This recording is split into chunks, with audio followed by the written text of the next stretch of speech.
Hi, Facebook Live. It's Alexandra Danieli here, coming to you live on the Conscious Gut Facebook page. And I'm so excited to have you here today. And it's Sunday. I know you're probably having other things to do. And if you are, then I hope you're going to catch this later.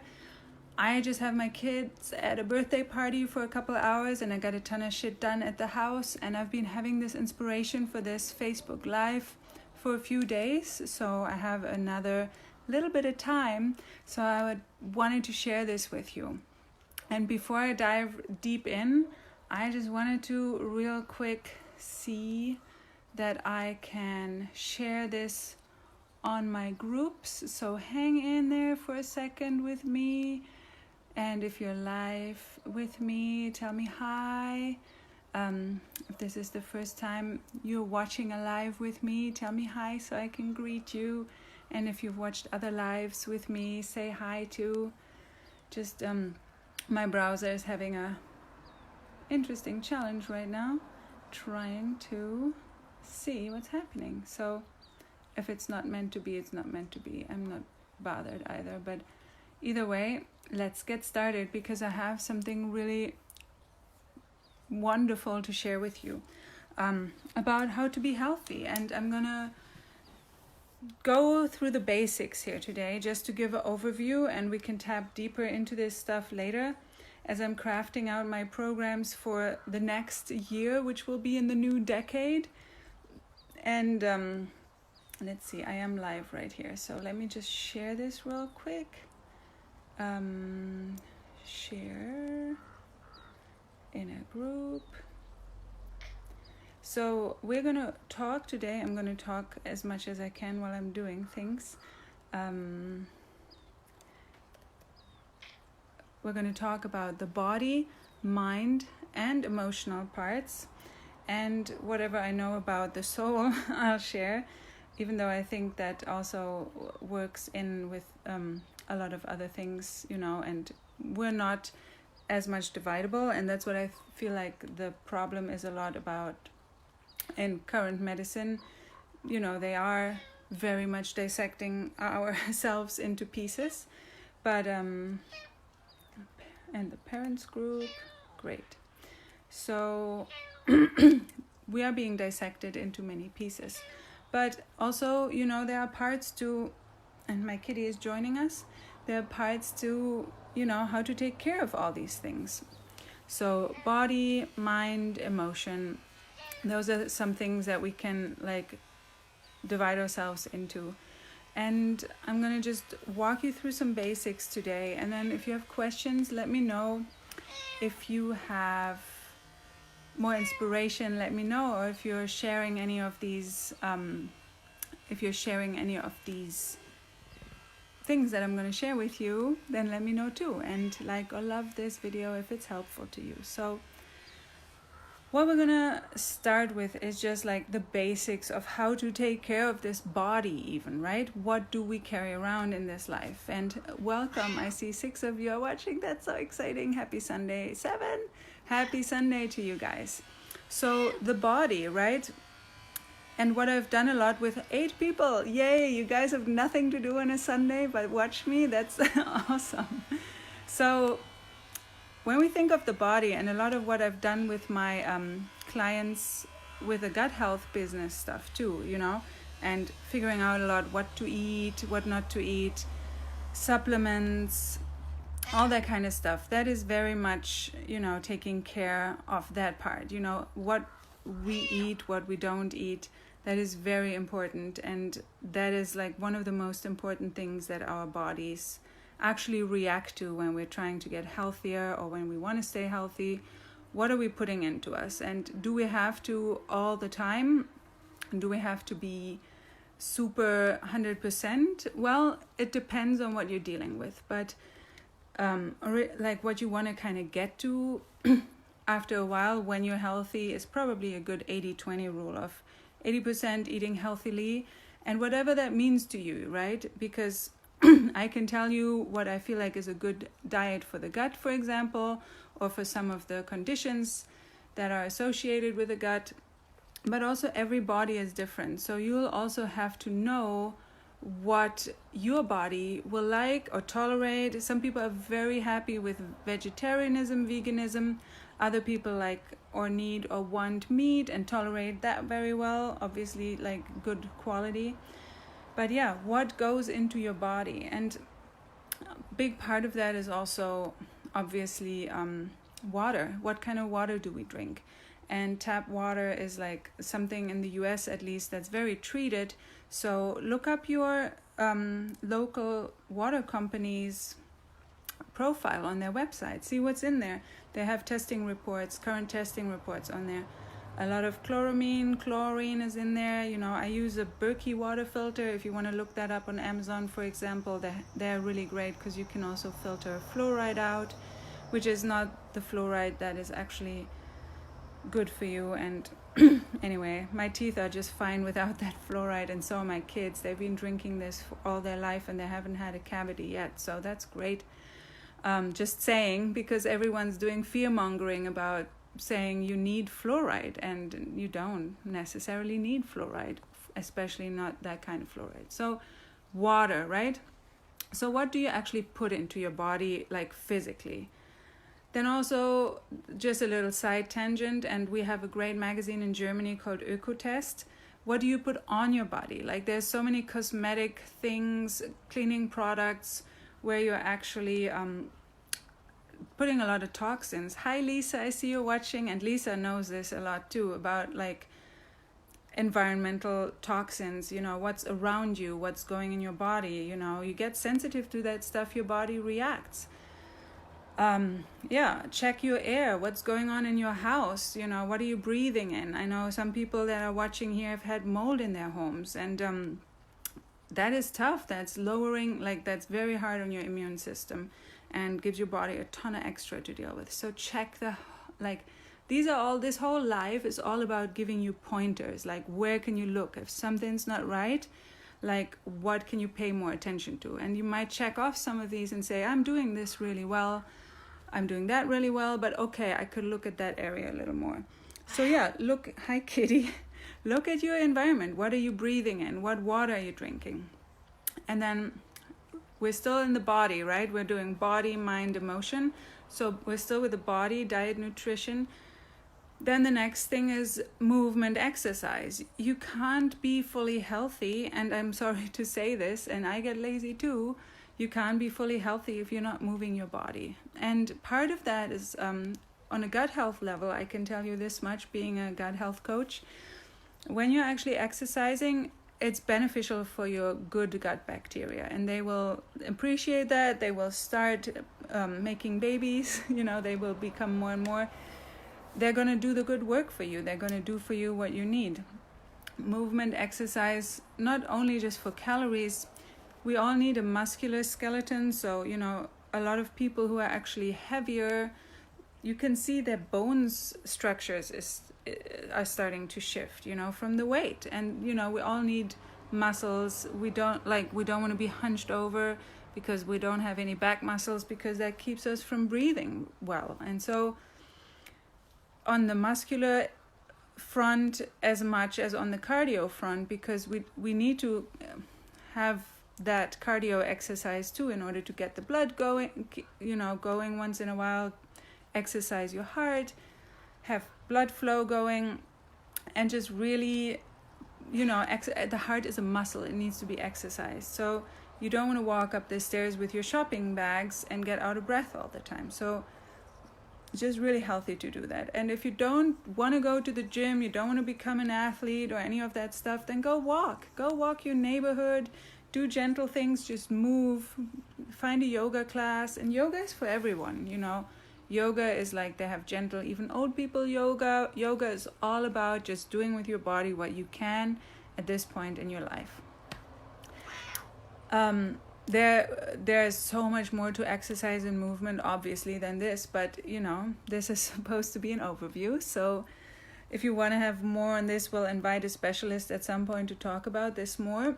But the next thing on the body front is sleep, you know, and I'm dealing with my kitty here, so I'm fidgeting, so sorry about that. Sleep. So how many hours a night do you sleep, right? There's not a fixed number there for anyone either. If you're having nervous system troubles, if you are, really exhausted, if you're dealing with a lot of toxins, then you might need to sleep more. If you're healing something in your body, if you found your groove, you get like non-interrupted sleep, you might be fine with 7 hours, sometimes 6. But usually, like, there's this wonderful man, I think his name is Matthew Walker. He wrote this book on sleeping. You should look it up on Amazon. And if you have questions, just drop it in the comments. I'll look it up for you. But he said basically everything less than 6 hours is brain damage. And he has explained so beautifully in that book why sleeping is so regenerative and important, and what happens in us and what doesn't happen when we don't sleep. So aim for 7 to 8 hours. If you're sick, if you're healing something, if something in your body is not going well, and even now in winter, I'm feeling it. I'm already sleeping more. Like usually I'm fine with 7-8 hours. Now, oftentimes I sleep 8-9 hours. My body is telling me this. So, and I'm grateful. I've repaired my sleep. I fixed my sleep. So now I can sleep well again. And the off nights that I can't, it's fine, because then I'll just meditate. But still, sleep is like such a big part, and I don't even like crave or need caffeine in the mornings now that I've fixed my sleep. And it's amazing what that does. Just like, and I know like a lot of mothers who might be watching this, or parents of young kids especially, like, you don't sometimes remember what it feels like to have a good night's sleep, because it's been a while. And when a kid's not sleep trained, then you're just in like spaceland. So yeah, if you have any experience with this one too, feel free to share it in the comments. And yeah, this is the basic 3 that I have for the body right now. Diet, nutrition, movement, exercise, and sleep. Then there's obviously a lot more that the bodies need to. There's a lot more things that you can do, like even for mood boosting. Like a lot of people use essential oils, but that also can come in again with emotion stuff, or there's not so many scientific studies on that, so it's not always like that everyone believes in it. But it's like, also, if it makes you feel good, why not do it, right? So I can't do essential oils at my house right now because my kitty has asthma and she reacts very strongly. I miss them though, because they smell so good, and they actually helped me focus like super hard when I wrote my thesis at university, which was in a very different subject, but still, it doesn't matter. Still helped me focus. So we're going to move. So we have body, mind, emotion that I'm covering today, and I'm talking fast just because I feel like I have a lot to share and I want to get it to you. And I'm very aware of when I have to pick up my kids and leave the house. So that's like parents always like we're on a mission, right? So we have to be very efficient with our time. Body, mind, emotion. So what I wanted to share about the body, that was diet, nutrition, movement, exercise, and sleep. Let's talk about the mind. Like, what do we have in our noggin, as the Americans say? And I always find these words so hilarious because, not growing up in this country, it's just a hilarious term. We have a big brain, most of us, and some of us have learned how to use it efficiently, others not as much, but, either way, we're going to use it every day for a lot of things.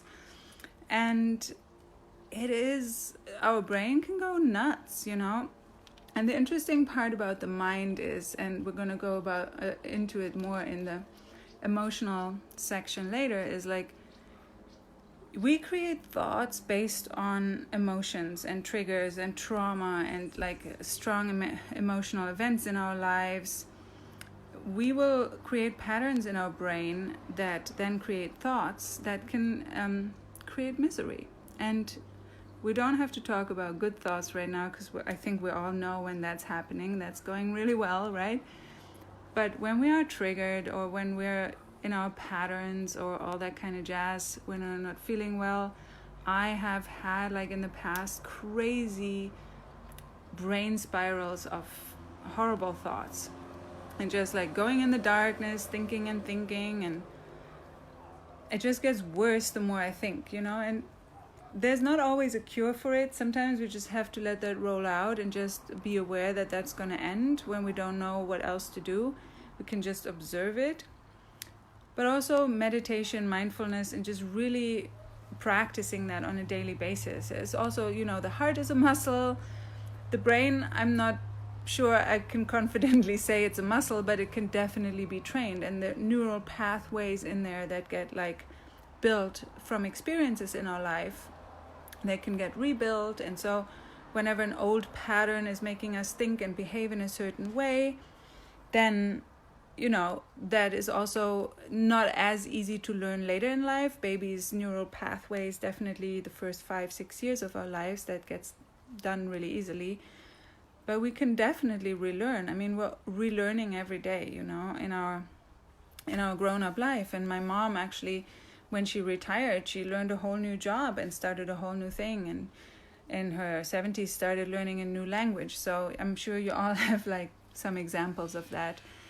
It's doable. So it's just practice. And oftentimes, the biggest thing that I want to say about the mind here today is, and I've made that mistake in the past, and I'm pretty sure it's a mistake. You can argue differently with me if you want, message me, but a lot of people, what I've learned is that I always used to think what I think is me.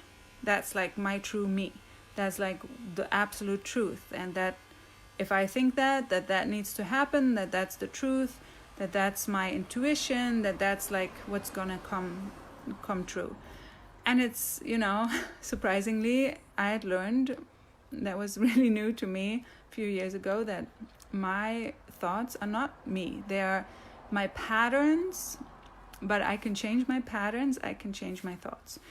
And there are different ways, and I'll talk about that in the next section too, when we're talking about emotion more. But yeah, there are things that you can do for your thoughts that will make them be better. And part of it is working on your emotional life and emotional intelligence and your inner world. So there's obviously tons more to say about the brain, the mind, but there's a cool Netflix special that I think is pretty recent that I just started watching. It's called, I think, The Mind Revealed or something along those lines. Look up Netflix and something about the mind. It's really cool. It has episodes. It goes into memory, all kinds of things. Every one is 20 minutes, but it's really great. So that goes much, much deeper into that. But yeah, practicing your brain, practicing your thoughts, being non-attached to them.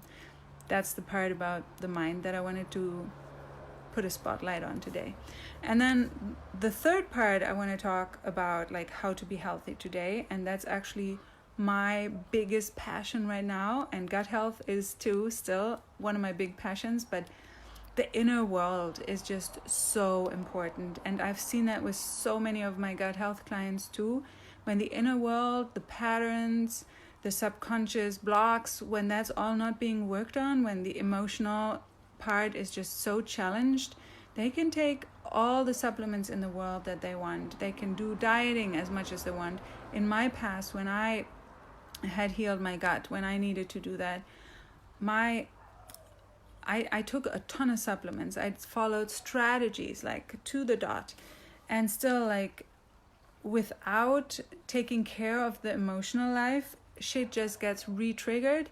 And the part about the gut too is what's so important and interesting is when you're living in fight or flight or freeze, that nervous system response that is stress related, the sympathetic one that people oftentimes compare to your being chased by a bear or tiger. A lot of us live in there every day nowadays. Social media does a lot of this stuff to us. TV, news, we're constantly living in fear, worry, all that kind of stuff. We're constantly being triggered. Nobody teaches us how to deal with our negative emotions, with our triggers. That's tough, and then every time we get triggered, every time we live in that negative emotion, even depression, being in a constant state of depression, that is a stress on your nervous system, constant stress, not just like the on and off stress as it's supposed to be, but you're like basically living 24/7 in stress mode. And then you can't sleep, you're feeling crappy, and it's just all affecting each other, and especially the gut as well, because this kind of nervous system response, the fight or flight or freeze mode, that is actually where the non-beneficial, the pathogenic gut bacteria thrive on adrenaline and cortisol, and they multiply, and they create inflammation, and they create all kinds of other symptoms and responses in your gut. And so that's why, for me, even though as much as I love the gut and working with people on their gut health, for me, this is now my number one importance, like helping people get their emotional life healthy, happy, peaceful, calm. And I'm so excited about that. I get so excited when I get to teach that, so excited when I get to share that, see my clients' progresses after 2, 3, 4 sessions. They are like so much more grounded in their bodies, like they parent differently, they show up differently, their depression has made a huge progress. So that's why that is so important to me right now, to take that as the first step. And we can't just do one or the other, right? We can't just do a diet or take supplements but completely ignore our inner life or our brain, you know? We have to, it's like a multifold process. And the thing is, in my view and how I feel like it goes right now, it's like a 4-step process. So number 1 is we have to be self-aware. There's no way around it. You can't just like mindlessly run around and not watch yourself. Oh, hi Parnell, thanks for watching too. It's so cool to have you. I'm just talking about a subject you might know. So it's a 4-step process, right? Being self-aware is number 1. You have to be willing to look at yourself in the mirror and wanting to be honest with you. And then number 2 is you actually need to know what to do with that shit that comes up. Like you're being honest. Let's say you're being honest with yourself, and then you look yourself in the mirror, figuratively or, you know, actively in that mirror that I have over there. And you're like, holy shit, this is crap. I haven't been doing this or that. I haven't been listening to myself. I haven't been honoring myself. I feel guilty, shame, fear, whatever. Then the next step is you have to actually know what to do with that shit, you know? Most people actually repress or suppress it. And then what happens is you build up like a pressure cooker. And then you have all these emotional responses. You explode. And then that explosion will give you temporary relief, but it's not going to make it go away. And it's all about now, we're all about talking about emotional expressions, and people want to express themselves. And then there's the Me Too movement and, you know, whatever else. And I'm not saying that's all wrong. Obviously, expression is a very big part of being honest with yourself and processing your emotions. But then there's no use in just expressing yourself and having an outburst or yelling at someone, and then that's it, right? You just release a little bit of pressure and make it a tiny bit better, but you're not gonna actually release that negative emotion so that you're ready to reprogram. And my mentor always says, you know, when you know how to release those negative emotions, which is what I teach now to my clients with emotional acceptance, then you also need to know, it's like pulling out the weeds out of the garden, but you also need to know how to then go in and plant new plants, or else you're just going to have new weeds grow, right? You're actually going to have to take care of your garden. And that's step number 3 and 4. You need to have an intention of what you actually want to do once your weeds are out. What are you going to do once you resolve these triggers, these negative emotions, patterns, subconscious blocks? Let's say you remove this all, you know, with EA or with whatever tool you might use, and you have a beautifully fertilized, soiled garden in your emotional landscape. Then you need an intention. What do I want to do instead? You know, what do I want to do with my life, with my love, with my energy, with my time? And then the 4th step is actually taking action. And then you can't just then go and sit on the couch. I mean, you can, but I don't advise it, because you are then such a strong, powerful tool of doing good and being good for yourself and the ones around you, that then you can go do something with it, and then you actually need that inspired, intelligent action. So what are you going to do?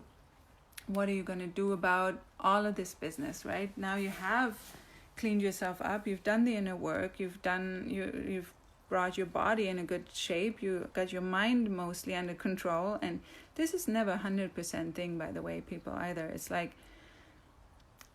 it's a conscious, constant conscious attempt of trying to get there more and be better. And we all have our moments. It's just about how much more of the time and percentage can you live there? How much more can you walk your talk? And then, go from there.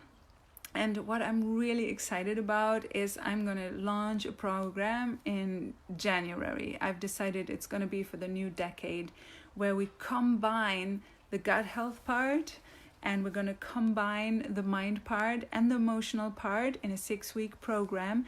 And I cannot wait to share this with you people and teach you how to do it, teach you how to take care of yourselves. And if you want to know more about it, message me. But that's pretty much it. It's going to be all live. It's going to be not online modules, nothing. It's all time with me on Zoom. We're going to have probably around 2 calls a week to get through all of this stuff, and it's going to be amazing. It's going to be a wonderful start into the new decade to take care of yourself and your body, your mind, and your emotions, because we can combine it all together. It's going to be the most powerful that you can even imagine. So that's going to happen in the new year. I'm going to share more about this in a little while, when I have more like time to sit down and actually write it all down and and just share more details. But basically that's it. It's going to be pretty straightforward, but we're going to go a lot deeper than I did today. We're going to go deep into gut health. We're going to go deep into the mind. And the most important part, we're going to go deep in your inner world, and we're going to turn it around. And I have revolutionized my inner world, my relationships, my parenting, and my coaching business with this stuff. And it's just fascinating. And we need a perfectly healthy, not perfect is relative, right? But if we're running around with a sick body and a lot of symptoms, we can't do this work. So that's why it's so important that we take care of our body too. And I can show you this because I've done it, and I know how to take care of the gut. I know how to keep the body healthy. And I'm going to show you how to sleep well, how to heal your nervous system, and it's going to be freaking exciting. And I can't wait to share this with you. So if you want to early in, I'm going to be offering early bird in the month of December, November and half of December. I'm going to be offering early bird for this. So if you already know that's what you want to do in the new year and the new decade for yourself, then message me and I'll give you the early bird.